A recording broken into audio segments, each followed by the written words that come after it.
ہماری گفتگو کا عنوان اتحاد کی برکت ہے۔ الحمدللہ رب العالمین والصلاة والسلام علی رسولہ الکریم، اما بعد، قال اللہ تعالی فی القرآن المجید، اعوذ باللہ من الشیطان الرجیم، واعتصموا بحبل اللہ جميعا ولا تفرقوا واذکروا نعمت اللہ علیکم اذ کنتم اعداء فألف بین قلوبکم فاصبحتم بنعمتہ اخوانا وَكُنْتُمْ عَلَى شَفَا حُفْرَةٍ مِّنَ النَّارِ فَأَنْقَذَكُم مِّنْهَا كَذَلِكَ يُبَيِّنُ اللَّهُ لَكُمْ آيَاتِهِ لَعَلَّكُمْ تَهْتَدُونَ۔ میرے عزیزو، قرآن مجید میں اللہ تعالیٰ نے یوں ارشاد فرمایا کہ سب مل کر اللہ کی رسی کو مضبوط پکڑ لو اور تفرقہ بازی میں نہ پڑو۔ اللہ کے اس احسان کو یاد رکھو جو اس نے تم پر کیا ہے۔ تم ایک دوسرے کے دشمن تھے، اس نے تمہارے دل جوڑ دیے اور اس کے فضل و کرم سے تم بھائی بھائی بن گئے۔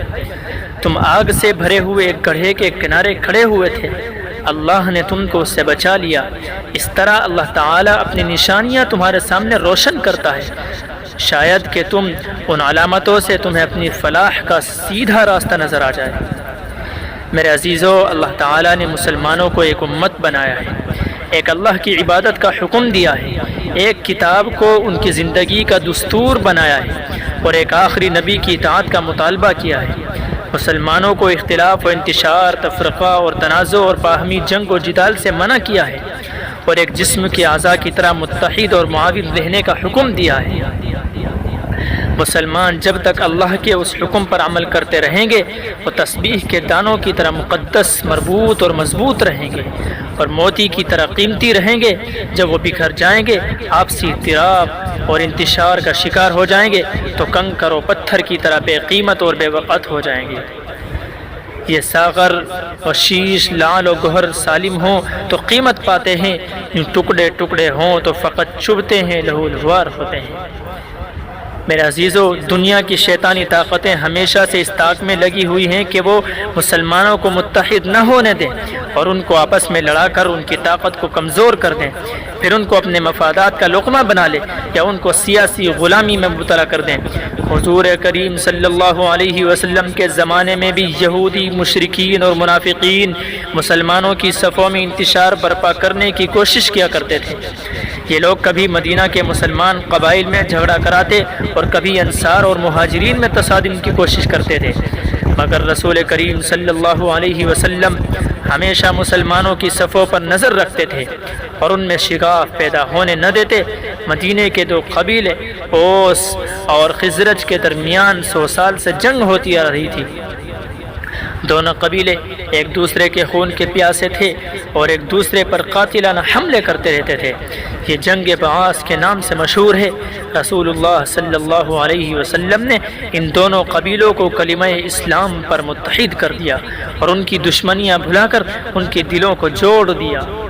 میرے بھائیوں، یہودیوں کو ان دونوں قبیلوں کا مل جانا اور اسلام کے زیر سایہ بھائی بھائی بن جانا گوارا نہ ہوا، چنانچہ ایک یہودی شماس بن قیس نے ایک دوسرے یہودی کو آمادہ کیا کہ جب یہ دونوں قبیلے ایک ساتھ بیٹھے ہوں تو کسی ترکیب سے جنگ بعاث کا تذکرہ چھیڑ دیا جائے۔ چنانچہ ایک موقع پر جب اوس اور خزرج کے دونوں قبائل موجود تھے تو اس یہودی نے جنگ بعاث کا اشعار سنانا شروع کر دیے۔ اشعار کا سننا تھا کہ دونوں قبیلوں کے درمیان، دونوں قبیلوں کے دلوں میں دشمنی کی بجھی ہوئی آگ بھڑک اٹھی اور دونوں ایک دوسرے سے پہلے زبانی پھر ہتھیاروں سے لڑنے پر اتر آئے۔ اسی دوران رسول پاک صلی اللہ علیہ وسلم صحابہ کی ایک جماعت کو لے کر وہاں آ پہنچے اور فرمایا، اے مسلمانوں کی جماعت، میں ابھی تمہارے درمیان موجود ہوں، پھر یہ جاہلیت کی پکار کیسی؟ اللہ نے تم کو جاہلیت سے نکال کر اسلام کی روشنی عطا کی ہے۔ اسی واقعے کی طرف سورہ آل عمران کی تلاوت کردہ آیت میں اشارہ فرمایا گیا ہے۔ قرآن پاک نے مسلمانوں کو مزید ہدایت کی ہے، وَأَطِيعُوا اللَّهَ وَرَسُولَهُ وَلَا تَنَازَعُوا فَتَفْشَلُوا وَتَذْهَبَ رِيحُكُمْ وَاصْبِرُوا إِنَّ اللَّهَ مَعَ الصَّابِرِينَ۔ اللہ اور اس کے رسول کی اطاعت کرو اور آپس میں جھگڑا نہیں کرو، ورنہ تمہارے اندر کمزوری پیدا ہو جائے گی۔ صبر سے کام لو، یقیناً اللہ صبر کرنے والوں کے ساتھ ہے۔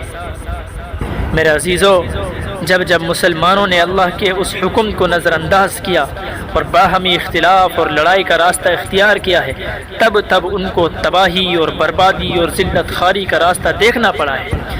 اندلس میں مسلمانوں نے سینکڑوں سال تک حکومت کی، ان کی شان و شوکت کے تذکرہ آج بھی کتابوں میں محفوظ ہیں۔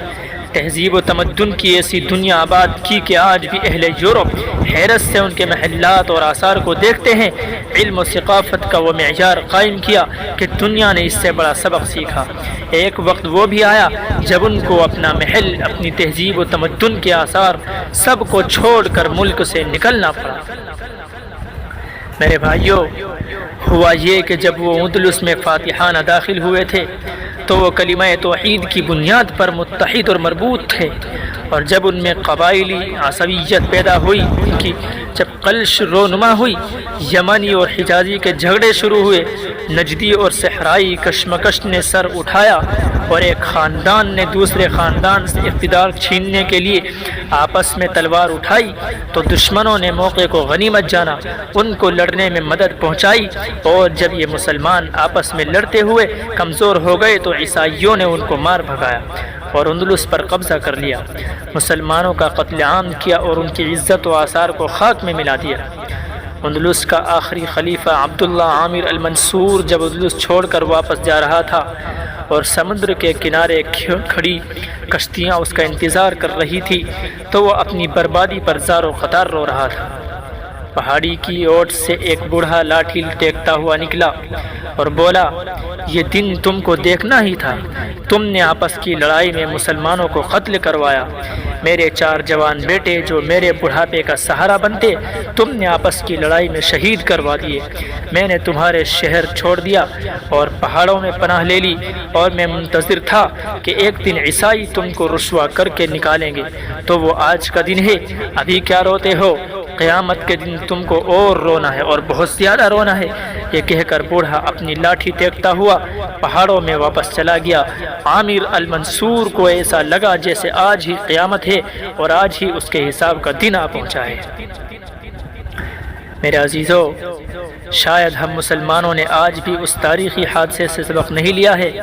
اسلام کو جتنا نقصان دشمنوں نے نہیں پہنچایا ہے، اتنا نقصان ہمارے آپسی اختلافات اور خانہ جنگی نے پہنچایا ہے، اور آپسی نفرت نے، آپسی جنگ و جدال نے افغانستان، عراق اور شام پر دشمنوں نے حملہ کیا، مسجدوں کو مسمار کیا، بہنوں کی آبرو ریزی کی، ہمارے علماء کو قتل کیا گیا، ہمارے اداروں اور بزرگوں کے آثار پر بم گرایا گیا، تو مسلمان ممالک بھی دشمنوں کے ساتھ رہے اور اپنے کلمہ گو بھائیوں کے قتل عام کا ذریعہ بنے۔ اللہ تعالیٰ نے فرمایا، وَإِنَّ هَذِهِ أُمَّتُكُمْ أُمَّةً وَاحِدَةً وَأَنَا رَبُّكُمْ فَاتَّقُونِ، بے شک یہ تمہاری امت ایک امت ہے اور میں تمہارا رب ہوں، تو تم مجھی سے ڈرو۔ آج وہ دور آ گیا کہ اللہ سے ڈرنے کے بجائے دشمنان اسلام سے خوف زدہ ہو کر خود بعض مسلمانوں نے رسول اللہ صلی اللہ علیہ وسلم کی امت کے ٹکڑے کر دیے ہیں۔ مسلمانوں میں داخلی طور پر خاندان اور قبیلے کی منافرت پھر زندہ ہو گئی ہے، وطن اور علاقے کی بنیاد پر تفریق پھر پیدا ہو گئی ہے، مسلک اور قومیت کی جنگ پھر ابھر رہی ہے، پارٹی اور جماعت کی رساکشی پھر شروع ہو رہی ہے، برادری واد نے زور پکڑ لیا ہے، اور اسلام کی مخالف طاقتوں نے ان اختلافات کو ہوا دینا شروع کر دیا ہے۔ مسلمانوں کو رسول اللہ صلی اللہ علیہ وسلم کی یہ حدیث یاد رکھنی چاہیے تھی کہ المؤمن للمؤمن کالبنیان یشد بعضہ بعضا، ایک مومن دوسرے مومن کے لیے دیوار کی طرح ہے جس کی اینٹیں ایک دوسرے کو تقویت پہنچاتی ہے، طاقت پہنچاتی ہے۔ اگر مسلمان ان جھگڑوں میں پڑیں گے تو بنیادیں کمزور ہو جائیں گی اور ملت کی عمارت ڈھہ جائے گی، اور اگر وہ ان اختلافات کو بھول کر دین کی حفاظت کے لیے باہم متحد رہنے کی کوشش کریں گے تو یقیناً وہ خود بھی طاقتور رہیں گے اور اسلام کی سربلندی کا ذریعہ بنیں گے۔ اگر مسلمانوں کے 2 گروہوں میں کسی وجہ سے جھگڑا ہو جائے تو خود مسلمانوں کا فرض ہے کہ ان میں صلح صفائی کرائیں، کیونکہ لڑنے والوں میں صلح کرانا اور ان کو متحد کرنا بڑی نیکی ہے۔ بلکہ اگر زیادتی کرنے والے سے لڑنے پڑے تو اس کی مدد، اس کی بھی اجازت اللہ نے دی ہے۔ ارشاد فرمایا وَإِن طَائِفَتَانِ مِنَ الْمُؤْمِنِينَ اقْتَتَلُوا فَأَصْلِحُوا بَيْنَهُمَا فَإِن بَغَتْ إِحْدَاهُمَا عَلَى الْأُخْرَى فَقَاتِلُوا الَّتِي تَبْغِي حَتَّى تَفِيءَ إِلَى أَمْرِ اللَّهِ۔ قرآن مجید میں اللہ تبارک و تعالیٰ نے یوں ارشاد فرمایا کہ اگر اہل ایمان میں سے دو گروہ آپس میں لڑ جائیں تو ان کے درمیان صلح کراؤ، پھر اگر ان میں سے ایک گروہ دوسرے گروہ پر زیادتی کرے تو زیادتی کرنے والے سے لڑو یہاں تک کہ وہ اللہ کے حکم کی طرف پلٹ کے آ جائے، اللہ کے حکم کی طرف لوٹ آئے۔ میرے بھائیوں، مسلمانوں میں صلح صفائی کی کوشش کرنا روزہ نماز سے بھی زیادہ اہمیت اور ثواب کا حامل ہے، مگر اس کا مطلب یہ نہیں کہ نماز اور روزہ چھوڑ دیا جائے، نماز روزے کو ترک کر دیا جائے، نہیں، بلکہ نماز بھی ادا کی جائے، روزہ بھی رکھا جائے اور نیک اعمال بھی کیے جائیں، اور ساتھ ہی ساتھ مسلمانوں کے درمیان صلح بھی کرائی جائے۔ حضرت ابو درداء رضی اللہ تعالیٰ عنہ سے روایت کرتے ہیں کہ رسول اللہ صلی اللہ علیہ وسلم نے ارشاد فرمایا کیا میں تم کو روزہ، صدقہ اور نماز سے بھی زیادہ مرتبہ کی چیز نہ بتاؤں؟ صحابہ نے عرض کیا یا رسول اللہ بے شک، ارشاد فرمائیں۔ تو آپ صلی اللہ علیہ وسلم نے ارشاد فرمایا یعنی لوگوں کے درمیان صلح صفائی کرنا۔ آپ نے فرمایا کہ مونڈنے والی چیز لوگوں کے درمیان فساد برپا کرنا اور تعلقات کو بگاڑنا ہے۔ اللہ تعالیٰ نے مسلمانوں کو حبل اللہ یعنی اللہ کی رسی تھامنے کے لیے متحد ہونے کا حکم دیا ہے۔ اللہ کی رسی قرآن کریم ہے اور مسلمانوں کے اتحاد کی بنیاد ہے۔ قرآن قیامت تک ہمارے لیے رہنما اور ہماری زندگی کا دستور ہے۔ اسی کی بنیاد پر مسلمانوں کے مختلف گروہوں میں اتحاد ہو سکتا ہے۔ قرآن اور اسوہ رسول صلی اللہ علیہ وسلم کو چھوڑ کر امت میں اتحاد کی کوشش کرنا فضول ہے۔ ایسا اتحاد نہ مطلوب ہے، نہ پائیدار ہے اور نہ اس میں برکت ہے۔